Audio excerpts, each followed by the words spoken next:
A deadly haze is the cost consequence the UK capital suffers in its role as Britain's paramount political and financial centre.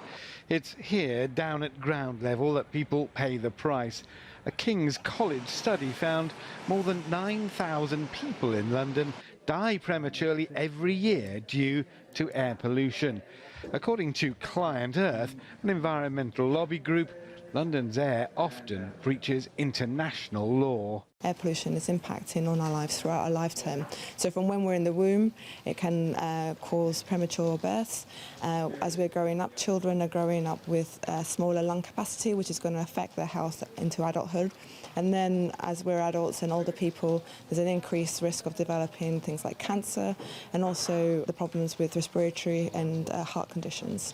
According to figures from City Hall, toxic air at more than 400 schools across the capital exceeds legal limits.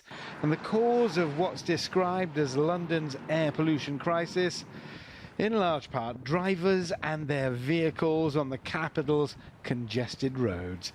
The boss of a local firm making protective masks says London traffic is never ending. Well, of course, London's a medieval city with a 21st century traffic challenge, and they've done a lot of work in terms of having cycle schemes and congestion charges here. But as you can see today, even in the middle of the day, it's still very congested right here in the city centre.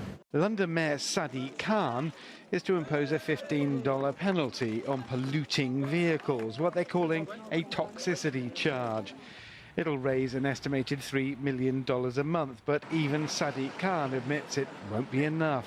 He's calling for new clean air laws. In one respect, London is a victim of its own commercial and economic success. The challenge facing the government is for how long it'll put the economy before the health and lives of Londoners. Richard Bestick, CGTN, London.